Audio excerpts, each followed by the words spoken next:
Hello and welcome to Nerds of the Old Republic, the podcast where three friends get together and discuss nerdy fiction, sci-fi, fantasy, all those things. But today, we've got a really special moment here. Firstly, this is the first episode of the new season. We are back after a summer hiatus to read the tomes that we chose, that we'll get into after this episode. But also, I feel like Mike needed some emotional time to get into this movie. So it's not, it's worth your time, dear listener, but it's not our standard sci-fi, dystopia, high fantasy.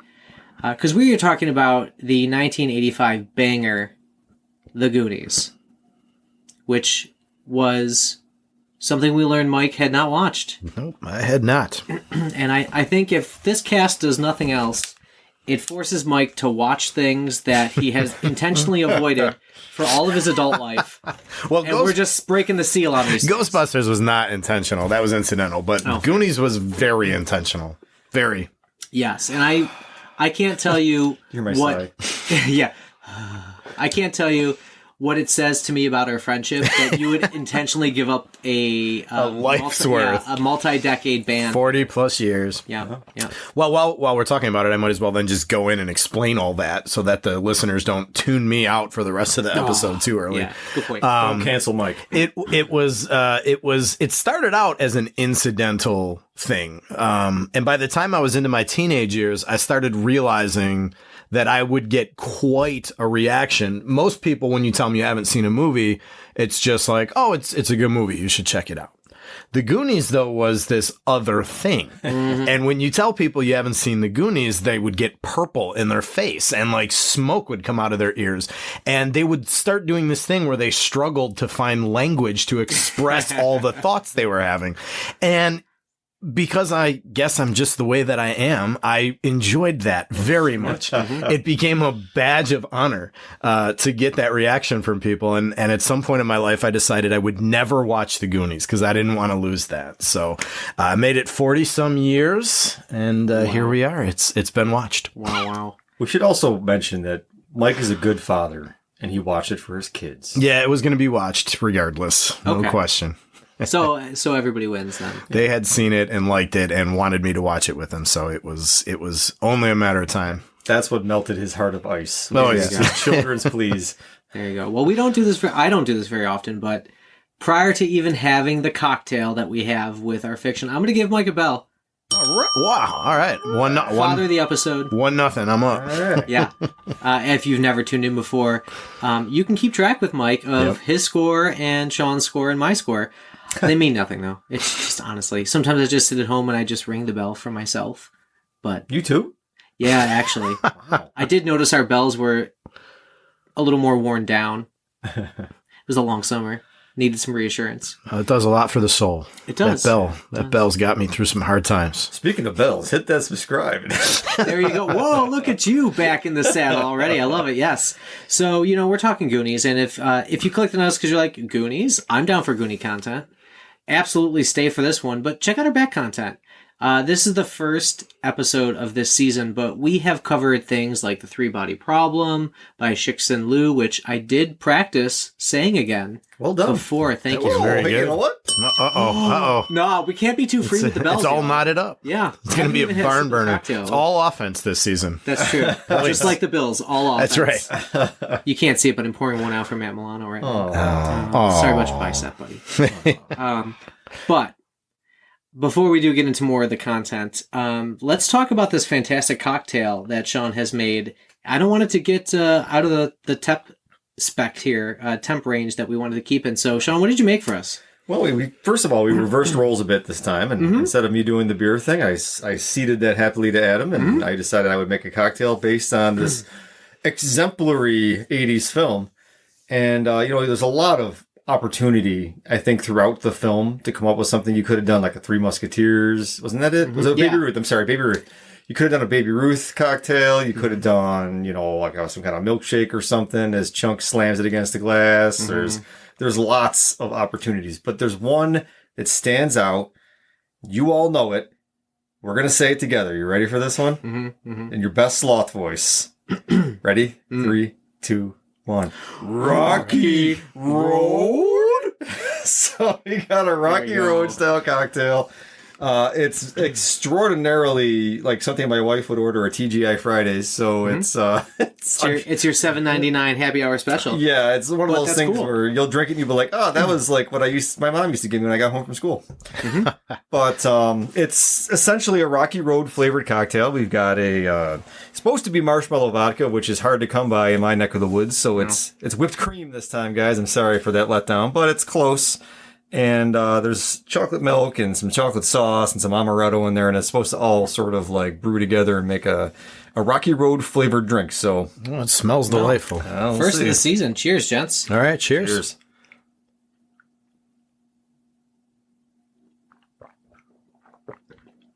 Oh man, that is rich. That is. I know she didn't say good. Oh, it's very good. Yeah, no, this is the sort of thing that I would have at like when I was 21. Yeah. And I was like, you know what? I just want some alcohol, but not flavored. It is not a mature palated drink. It is a very my first martini glass drink kind of thing, but it's okay. It's really I good. like it because it's different, right? And we just save the audience the displeasure of hearing us eat fantastic pizza and wings, so it balances the salty nicely. Incidentally, the pizza also plays a role several times with Chunk in the movie, so that does fit the thematic sort of elegance of our design. Yeah, for sure. Just the richness of this though reminds me of that is the thing that would save you from drinking too many of these, because it is delicious and you don't taste the alcohol. Years ago, we tried to play a drinking game watching The Big Lebowski. And what the game was that we started with a White Russian, and every time he mixed a new White Russian in the movie, we had to finish our drink and mix a new one. We didn't make it halfway into the movie because you can only drink so many White Russians. A gallon of heavy cream. It's like chugging a gallon of whole milk. It was too much. And that's half the dude's challenge. The other half is to have a blunt in your other hand. But like, I wouldn't get through 5 minutes of the whole thing. Yeah, you sure it's on a clip though? Well, yeah, it's got a roach clip. That's right. Fingers, for sure. You drop it in your tub. And I do like it because it is different from what we normally do. You know, as we say, we're the drinking podcast for reading public here.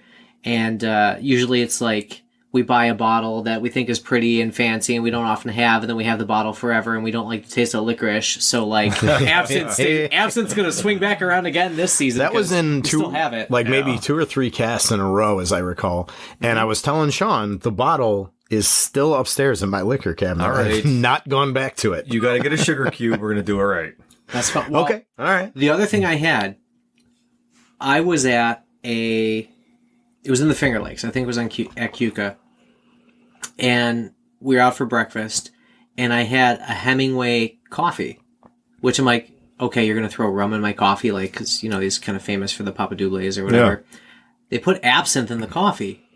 It was doable then. I could drink the absinthe. Really? I mean, I could drink anything. Hemingway had his absinthe phase when he was in Paris, so. Yeah, he because was. that's what all the expats were doing. Him and William Burroughs, I think, is the other writer that's heavily associated with absinthe. I read Naked Lunch. So did in college. Nice. And ask me what it's about. No idea. It's about autoerotic asphyxiation and self-hanging while naked from the rafters. There's lots of that. Wow. There was some kind of alien subplot in there at some point. That's what killed the guy from NXS. It is. Yeah. And David Carradine. Back to David Carradine. Rest in peace. Can you tell it's been a while since we've gotten together? Because we're like just very discursive, but I love it and I don't care. The references are flying. Autoerotic asphyxiation. That's the 3rd time that's come up in the last 2 days for me. What is going on? I was watching That's a great question, Sean. Okay? What is going on? I was watching an episode of The Boys, and they had like this sex dungeon scene, and this guy was like, he chained himself into this thing to choke himself while he was watching somebody else get dominated. And I'm like, what the hell am I watching? Great show, by the way. We should do an episode on it. We'll throw that out. I was going to throw out Fallout too, as we were talking about stuff for coming up episodes, because you know, the summer we spend most of our time reading a nice big tome, watching some big movies, coming back. I'm going to be honest, dear listener, we're open to all of your input because we've got nothing planned after, I don't know, October-ish. Yeah. So wide open. Oh my God. My whole life is a lie. I think there's a few new Star Wars shows coming out on Disney we can probably catch. I think so. Stay tuned for episode 3. I thought you meant the actual, like, No, episode 3 Phantom Menace. I mean, of season 4? Are we in season 4 here? Is this 4 or 5? Dear Lord. 5? Yeah, man, we are. I want to put, like, a cut for time here, and I'll look it up. It might be 5, because we started, like, was it 2021, maybe? Yes, that is Winter the of 2021. It was like January 2021, episode 1, World War Z, where I made spicy bloody margaritas or spicy bloodies. That was a classic episode. Yeah. And our first. And our first. Dare I say, listen to that, see where we started, see that we haven't changed. No, I'm just kidding. There's been no growth. Yep. Aw. No evolution. The same small men we The always were. same bullshit. Well, I thought, look, I'm going to grow. We're going to get back into it now that I'm done discursing myself here. So Sean and I obviously have passed with the Goonies. Do you want to talk about what you remember as you were watching it, or your thoughts? I'm sure our collective history with it is fairly similar. I know I got a few years on you, but it's not enough to Not make that a many. huge generational difference or anything. But No. I was 4 when this movie came out, so it was, it took a little while for it to gain any kind of relevancy with me. But my older brother, who was 9 when it came out, was the target demographic for it. And like, For of course, sure. he loved it immediately, and then I grew to love it through viewing with him and with the family, and just, of course, it was one of those touchstones. Like, again, it boggles my mind that it took Mike 40 years plus or whatever to see this thing, but it was, it's just one of those, I had a fear because I hadn't watched it in a while. I watched it with my kids, like you, when they were little, just to kind of have that moment with them. And I remember being more focused on them than I was on the movie. And I was kind of concerned that I'd watch it now with a critical eye for the cast and be like, oh God, what a piece of dog water this really is. But I think it just holds up in my mind it's still a joyful piece of just that, fast paced 80s kind of style. And what was it? Chris Columbus, I think, had something to do with this. And He was one of the Spielberg. writers. Yeah, Spielberg and Columbus Columbus. And then the guy that did Home Alone, I think, directed it, right? Richard Donner. Yeah, yeah. So, I mean, it's got like a who's who list of people who made a lot of the seminal classics of our youth. And it just fits that pocket so well. Josh Brolin, Corey Feldman. We can talk about Huy Quan again, bringing it back around. Oh, Kerri Green, I mean. Yeah, right. So Kerri Green.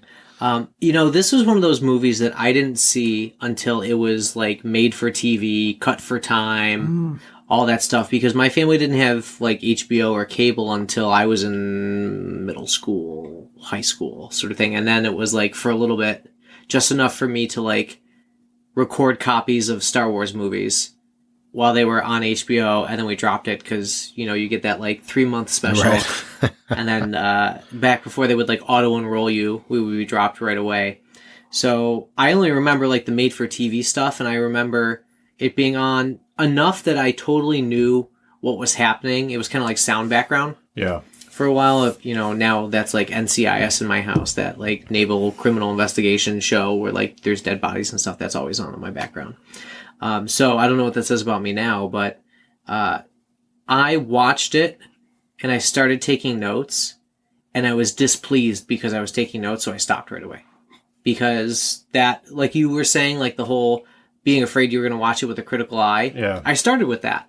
And I'm like, why am I doing this? This is a 1985 Spielberg romp film. Right. This is an adventure film. Why are you doing this? Right. So, I remember really liking it, but not remembering specifics, which is a lot of my childhood. I don't know if I had too many like head traumas or something. But, as I watch it, I remember remembering all of it, maybe not in the exact order with like specificity. Right. But I remember feeling really connected to the idea that like, family wasn't fantastic. Household was okay, but something was struggling sort of thing. Like my family was like lower middle class. So it felt very familiar. Like, if the bank changed our like loan rate, we were probably going to get kicked out of our house. Same. So I absolutely understood what it was like to like lose to be on that precipice. Not like I was like food insecure or something, thank God. Right. But, kids would get new shoes every year and I would be like, that's not me. That's not happening. It was like living on just the right side of the line. Does that make sense? I remember that was my childhood growing up too, was like, parents changing jobs a lot, moved a lot, Yeah. and just, I guess maybe that was some subconscious connection that I probably had too, watching that movie and just really connecting with those characters. Yeah, and the desire to like have an adventure because your life was kind of boring otherwise, right? So we'll talk about like what character do you associate with most in a little bit. I'll let you preempt that. But Mike, since this was your first watch, I'm going to throw you under the bus, buddy. Please. What do you think? I loved What'd it. you take? I loved it. I thought it was great. It was, it's weird to say this about a movie that I had never seen, but it was incredibly nostalgic. The whole thing. I get that. Because they don't make movies that way anymore and haven't in a while. But I was really enjoying the way the camera would linger in a scene instead of cutting 5 times. I really enjoyed the way the actors would act instead of just delivering a line and then that's the cut. Right. And they would play off each other. And I was really entertained by the way, at any given point in the movie, all of these kids are like talking at the same time as each other, you know, instead of it just being like a line, camera cut, a line or whatever. It was like a scene where like the camera was in a spot in a room, you know, in their house in the beginning, and all the kids are kind of coming and going and they're all talking over each other and at the same time. And, that you just don't see that style of filmmaking anymore at all. As I was watching it, like I said, it's weird to say it about something I hadn't seen before, but I just had this incredible feeling of nostalgia for an era that is long gone. It, you know, you're making me feel like what I was watching, I had the same kind of reaction to it. And the idea that it was, the film doesn't have to work too hard. Does that make sense? Yes. Yeah. Like the exposition, everything, like the lived-in universe that you just are plunked right in the middle of this drama. They don't have to go to expensive and lengthy expenditure of time in film to try and explain to you why are the parents in some kind of difficult situation. Why does the one kid have asthma? All these things are just there and it's matter of fact. And you're not treated like an idiot. I feel like modern film treats you like you have to be handheld and explained everything with lengthy back scenes or prequels or whatever bullshit. And it's voiceovers for 20 minutes. Yes. And it's just, no, it's like, hey, look, this is this group of kids. They call themselves the Goonies. And I never realized when I was a kid until watching this now, it's because they live in the Goondocks. Yeah. And that's why they call themselves Goonies. I just thought it was just like, oh, they're goons, you know, but it's like, no, that's a real thing for them. All this little stuff that it's just there in this world. And it's just, you're along for the ride. And I think that's brilliant. It's, you know, to your point about modern filmmaking and the hand holding, modern film is very much into like, this is how a story is constructed and everything happens in order to lead to the next thing. I think you're halfway into the Goonies before the real plot of the story even develops. I mean, you get the whole pirate adventure, like, it's like 25, 30 minutes. But you hear about it early, and you know, the Samwise Gamgee, what's his name? The actor. Sean Astin's character is trying to convince them, like, we got to go do this or whatever. But they don't actually really go on that adventure for quite some time. It's a lot of, like, watching them, like, live in the house, and, like, the friends come in, and like, the mom comes in at some point, and then she leaves, and the older brother's there. And there was this, like you said, this sense of, like, we're just sort of intruding on their life. We're like voyeurs, kind of like watching it happen. It's not wasted exposition.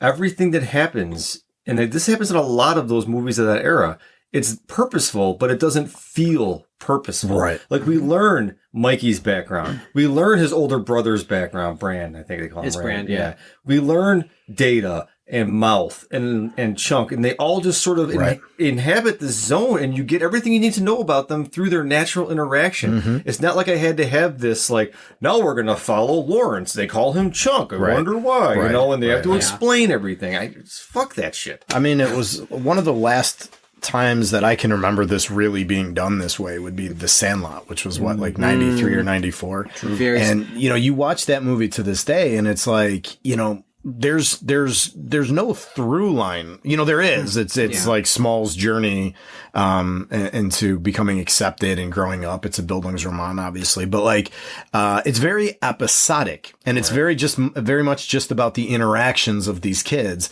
It would be very hard to get a movie like that or The Goonies made nowadays without major changes to the style. How many kids movies have you watched from the past 20 years where this first scene is a guy hanging himself in jail? It's like, holy shit! Right. That's so. I wasn't gonna go like minute by minute, but I was gonna like kind of walk through it, and you can start us off with that. I don't know if that was cut for TV, and like I bought this. My wife and I bought this years ago on Apple TV, and so like I've owned this version. I don't know how I don't remember that. That's one thing I literally don't remember is the hanging, the prison breakout. I'm like, my first note is, oh, so this is a heist film or a breakout film. I totally didn't know that. Yeah, the Fratellis play a much bigger role in the film as an adult, I think, watching it. Yeah. I think when you're a kid, it's because they aren't the kids. So you sort of like, you fuzz it out a little bit. Like, I remember their scenes a lot because they were the bad guys. They were the foils. But at the same time, like, the fact that the guy was like fake hanging himself and all of that, I'm like, oh, you know what? That's from a modern perspective, you could never pull that off today. There's no way you would have that in a kid's movie. No, not in a kid's movie. I mean, like we've all watched movies together where someone gets hanged, but not in a kid's movie. What is the Goonies rated? Is it PG? I think it's a PG I got movie. it. What PG used to be? I mean, you watch like the old watch PG. Back to the Future. Yep. You know, Back to the Future is PG, and they say shit like every other sentence in it. You know. Well, you know where the PG-13 rating comes from? No. Waiting on bated breath. It's actually it came from Raiders of the Lost Ark. Oh, really? Mm-hmm. Why? Because of the slight. Well, the melting Nazis at the end, I think. But it was one of those films where they needed a bridge between PG and R. Yeah. And that one, they were like, it's not exactly kids. Right. And it's not exactly so bad that you couldn't bring kids. So they came up with the PG-13 for that. I believe it was Raiders of the Lost Ark. Fact check me, audience, of people who usually listen to us, and let us know. Yeah. You know where to find us, right? The socials and the email.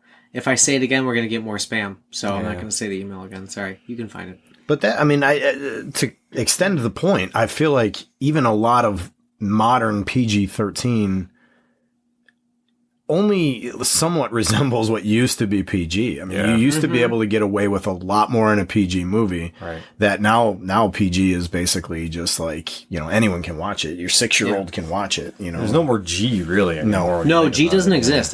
I can't tell you last time I saw a G because even Disney films are PG. And you know, it's interesting in a world where we can see everything that we ever want to see on the internet, beheadings, porn, whatever. I'm not saying that's good. Right.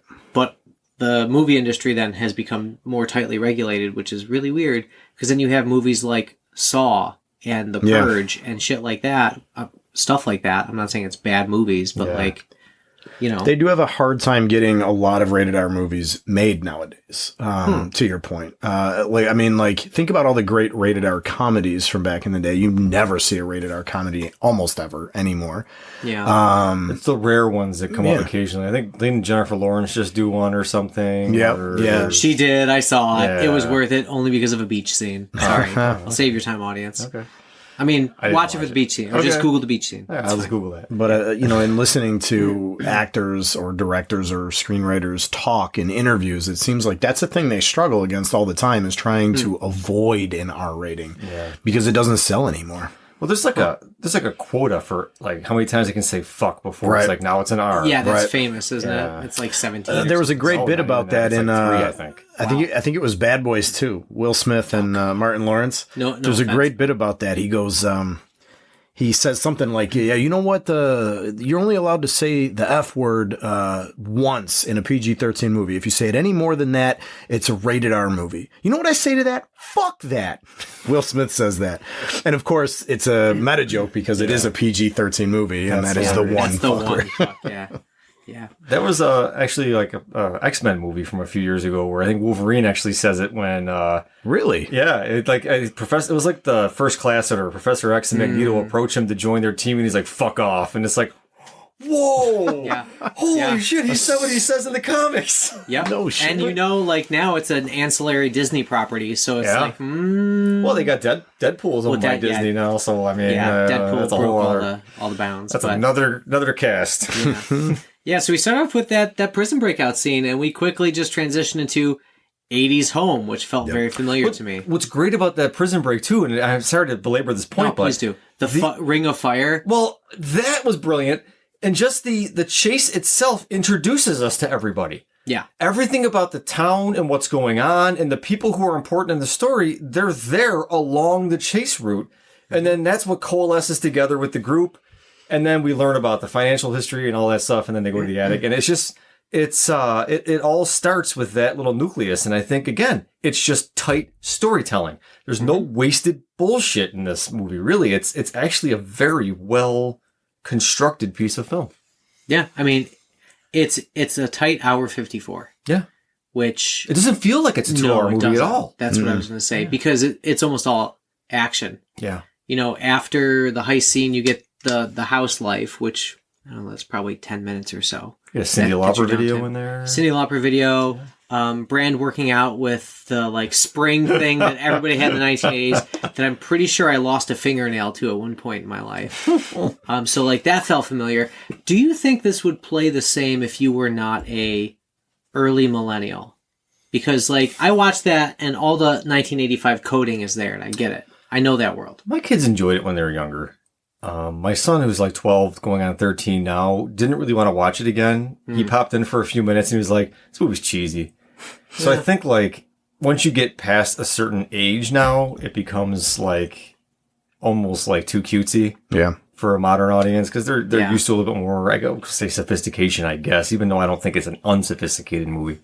But like you were saying earlier, Mike, stylistically, it doesn't cut every 5 seconds or something, and it's they're just not. It's just not in their wheelhouse. You have to sustain your attention and listen. Yeah, exactly. Yeah. My kids do enjoy this movie when they grow up, though. But it'll be interesting to see. But I showed them. Actually, I forgot to tell you guys this. I showed them the other day, Young Frankenstein, and they got into it eventually, but they were horrified in the beginning to see that it was black and white. Oh, they kept asking if the color was going to turn on at some point, and I was like, guys, and then I tried to explain to them, I'm like, it's not really an old movie. Yeah. It was a stylistic choice, but I don't know how much they were listening to all that. How'd they do with the monster rape scene? I actually fast forwarded that over their strong objections, but I didn't. I understand why they're objecting because I didn't explain why. I just told them it wasn't a funny part, and I wanted to get past it. My parents were, God bless them, they would censor boobs left and right. Yeah. I could not watch any kind of boobs on TV. My God, that will destroy me. Right. But everything else was fine. We'd watch Airplane. Right. Young Frankenstein, all these movies, and they would not say anything during those scenes. Like the monster basically getting it on, and she's singing because she's getting pounded by this huge monster pack. I didn't get it when I was a kid, and I think my mom and dad, especially my mom, because she would watch this stuff with me, she never said a word. She would just sit there giggling to herself, and I'm like... Awkward. I'm like, oh, so she loves the monster now? She's like, yeah, something like that. I think that stuff used to be seen as...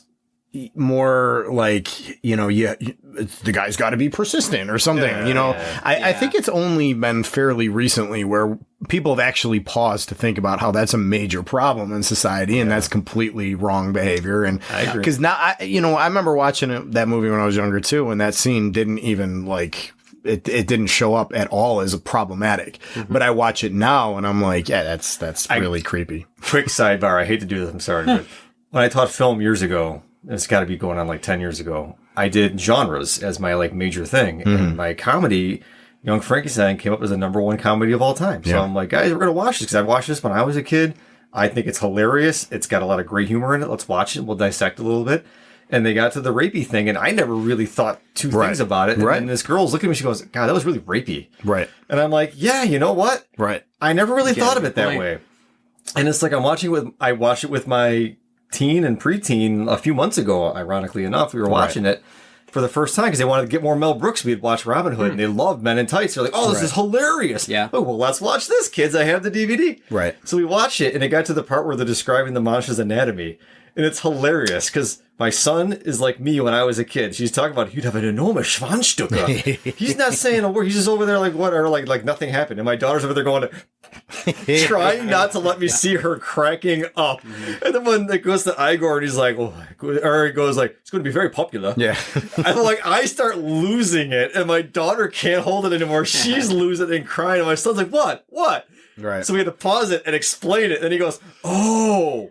That's really funny. That went completely over my kids' heads for sure. But yeah, I mean, if you think about it, like we all grew up watching, like if you watched Looney Tunes when you were a kid, you watched Pepe Le Pew. You know what I mean? Yeah. If I remember being a teenager and turning on Cartoon Network and watching Johnny Bravo. You know what I mean? Oh yeah. It was like the romantic male being persistent is how I think it was perceived. And now we've kind of turned around and we're like, no, that's not persistence. That's like creepy bullying behavior. Well, bringing it back to the movie at hand, then when the girl, the redheaded girl, what's her name and what's her character's name? Annie? Is it Annie? Sorry, I'm just waiting for stuff to reload to make sure that I'm right. Andy. Yeah, good 80s girl name. That's right. When Andy basically forces herself on Mikey thinking it's Brand, it's like, is that problematic? Yeah. Like she's making out with this young kid, basically, but it's Should be. It doesn't come off that way though. No, it's innocent. It's cute. Yeah. They make it into kind of a joke, and it's like, But if it was Brand, like bringing her in there, and it was some little girl, people would be like, "What the fuck?" Yeah, man? absolutely. Yeah. Not to say it's a double standard point in that, but it's like, I don't know. I think the movie, even not knowing what the audiences were going to be in the future, strikes the right balance, and it doesn't push you too far. It doesn't make you uncomfortable. Even Sloth and his appearance, it's comical, right? Like it's like he's got these animatronic ears moving and things, and it's like he's just kind of a goof. I don't know. I feel like it still holds up really well, even with the modern viewing. That was a big concern of mine as I was rewatching it. I wasn't watching it with my sons. I was just watching it by myself, and then my wife joined me. And, I'm watching going, oh, how is this going to age? There wasn't many cringy moments for me where I thought, that wouldn't play in 2024. Yeah. Some of the chunk stuff didn't because, we should be beyond body shaming and all that things and, forcing your... friend who's got some extra weight to dance. The truffle shuffle. The truffle shuffle. Yeah. I always felt cringy on that anyways in 85. Yeah. So that really didn't change. I think it's reflective of the times. Not that was a good thing or a bad thing. Mostly a bad thing, obviously, but I think, it was part of his character. And the kid, if you look at what he turned out to be, he's nothing like what he was as a kid. He's a lawyer. And I was going to pull up Jeff Cohen. Dude. He's I don't know if that makes it anything better, but I feel like even that, I don't look at it and go man, they really should edit that. They should change that. It's it just, you know what I mean? He's a willing participant. Not that makes it better, but it's I agree. And I think there's definitely something to be said, some allowance for a product of the times, for sure. I mean, to bring up Sandlot again, they all pick on Hamilton Porter. They call him the Ham, and a lot of jokes at his expense. And, now it's okay, if that movie came out today, then we would look at it with maybe a little condemnation. That's not what we want our kids to grow up thinking that that's okay to shame their friends because of that or whatever. But it didn't come out today. It came out, decades ago. And like I said, is if you are a reasonably thinking person, then you can say, I'm watching something from decades ago. I'm not going to judge that too harshly, I think. I don't think this fits under the purview of people who are editing old properties now to make them more acceptable for modern audiences. I hate that trend. That's a whole nother conversation. Real quickly, just make the point, and I'll stand on this branch, that I think that's stupid and asinine, and it completely removes anybody's ability to critically think for themselves and understand context to do that. And I agree. There was a big thing a couple years ago with, was it Roald Dahl, I think. They had started publishing his books with certain passages just rewritten. Yeah. If we get to a point with something where we're that's not appropriate anymore, then people should stop reading it. I don't think we should change the artwork to reflect what we think, versus back then. But, I don't know. I think we we've beaten this horse enough. I think so we have, too. yeah, and I think we all know where we stand. Yeah. But I like to have that definitive declaration at the end of an episode. So, I didn't. Yeah, we're already 35 in. I didn't think I was going to be a yes for this. Actually, I was bored for a little bit, but then I had to remember, like, well, it's probably because you've seen it so much that you're just like watching cursorily instead of like really watching. When I stopped taking notes and being analytical, I just enjoyed it for what it was, which is just it kind of felt like a Steven Spielberg version of a kid's adventure, like Raiders of the Lost Ark. Yeah, agreed. It very much fits in that envelope there. I watched it with joy, and that's how I'd like to feel about it. It felt like just like a fun, good-hearted. Even the bad guys were really never a huge, like, monstrous threat, and they still, nobody dies. There's like a lot of mortal peril throughout the whole thing, but like Data is just freaking awesome. His character's great. Yeah. Everything about that character. My pitches of power! Just like that. He's got these gadgets that are just amazing. Yeah. It's just super cool. I did want to be him when I was a kid. Yeah. Oh, everyone wanted it. I wanted to be like, I can make shit like that. Oh, yeah. For sure. My brother and I went through a phase where we destroyed toys trying to like remake them into things that we could like deploy. Oh, dude, it was epic. One thing I want to mention before we close this episode. Did you guys notice the gaff at the end? There's a cut scene that I didn't know about until I saw a YouTube thing came up years ago where they fought a big octopus next to the ship when they were in the water.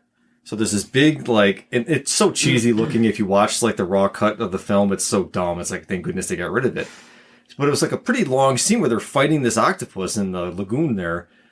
And at the very end, Data's character, when they're interviewing him for the television program there, he says like, what was the scariest part? Oh, the octopus! And it's like he mentions it. They left it in. And it was completely cut from the film. I thought, that is interesting. I never would have picked up on that unless I was really scrutinizing things. Yeah, I didn't notice it at all. It's funny. Yeah. So, I mean, like, for me, I always knew I would like this film. Like, my boycott of it was never about me thinking I wouldn't enjoy it. I always knew I would. It's very whimsical. It's just a fun adventure story, like you guys said, and I enjoyed it very much. I really enjoyed watching it with my kids because they liked it, and so you tend to see things through their eyes, and I'm sure we'll watch it again. I need to because I can't join in on all the quoting that you guys are doing because having only seen it once, I'm not quite there yet. So we also got to pull one out for the guy who played Sloth. Tragically died a couple years after playing the role. And oh, really? Oh, no, he was an NFL football player. What was his name? I get you. John Matuzak. Yeah. He was a huge dude, like 6'8", 300 something pounds. And so legitimately big guy. And I guess he overdosed on something and died a few years after this movie. What a shame. Yeah, 89, just 4 years after. Yeah, he was, everyone loves Sloth. How do you not love Sloth? Just a lovable, I love it. He points to the S. He's like, Sloth, and it's just like when Chunk and he at the end, you're going to come live with me now. I was like, I defy you not to get a little tear in your eye. Yeah, they're both crying at it. Yeah. I will readily admit that I often quote this movie when I want a student's attention. I know what you're going to do. Yeah. In here, it's our time. Out there, it's their time. Put the phone down, because in here, it's our time. Yeah. We only get you for 42 minutes. Yeah. I thought you were going to go with the, hey, you guys. Oh, yeah. No, I like the longer monologue. No, that's again, it's a brilliant speech. Sean Astin had a glorious career after that. Like, he's really been in some great stuff. It's really interesting that for a guy who was never like a household name or like a bankable star, he was in this, he was in Rudy, he was Samwise Gamgee. He's done a lot of big stuff. He was in Stranger Things, which obviously is essentially an homage to this movie and others like it at the time. Like, really, you could see the heavy influence this film played on it when they're in the bike riding scenes. And every time. Just all the mystery stuff. It all goes right back to like they were aping that completely in Stranger Things. But he was in that for a little while. Oh, and Josh Brolin. I mean, he's had an incredible career too. Like Thanos, essentially. Corey Feldman. Yeah. Someone sent, apparently he fancies himself a musician of some sort now. And somebody sent a video of him that I saw a few weeks ago, and it was. Please tell me he plays like Swedish death metal. No, it was almost like a rap rock thing that he was trying to do, but he oh my god, it was unsettling and not easy to watch. Yeah. Unsettling is a good word for it. Why don't we offer our listening ear to Corey, Mr. Feldman? He can call us and we'll talk about his music career and how he can get things back on track because did you guys ever see The Burbs? It was like 1991. Very briefly, yeah. Yeah, Tom Hanks. Yeah. In The Burbs. I remember watching it as a kid and loving it. So I forced my family to watch it like a month or so ago. We were having just a movie night. And we watched The Burbs. And Corey Feldman's in it. And there's this one line. It's a stupid thing at the end. He just goes, "Pizza dude!" And the pizza guy shows up. So now every time my kids see Corey Feldman, they go, "Pizza dude!" My son walks in, we're watching the Goonies, and he's up there doing his mouth thing, and he goes, "Pizza dude!" It's just stupid. That's great. Yeah. But that's what those movies did, is they offered you like a kind of language that was shorthand for some sort of like vibe, time, adventure. So like a simpler time. Yeah. Right? Yeah. Right. Well, that's it for us today, I think. We are going to wrap it up, but if you want to get back into some literature with us, we did this thing. We read Cloud Atlas. You should probably have read it maybe a month or two ago. No, I'm just kidding. But you could, read it and wait for Cloud Atlas to come out on all the podcatchers that are available and then listen to our erudite conversation. Great which is going to be, thank you. It's one of my favorites. It's hard to pronounce that word, and you pronounced it so perfectly, too. Yeah. One of the few times I get the phonetics right on a word, because usually I'm like, hello, I'm working on my syllable pronunciations. He deserves one of these. Oh, that means he pulls out ahead. Adam wins. I'll level it up next episode. But yeah, stay tuned for us as we talk Cloud Atlas. And don't just watch the movie. No, please don't. Please don't. Pick up the 2004 Booker Prize long list by, who is it, Mitchell? David Mitchell. And David it was Mitchell. And it was shortlisted for the Booker Prize. Ooh. Yeah. Damn it. All right. Hosting duties are on Mike, and I just made 2 mistakes. Here we go. I'm taking that bell back. That's fine. That's fine. That's my bell back noise. All right. We'll see you then with Cloud Atlas. Until then, stay nerdy, y'all. Cheers. Erudite.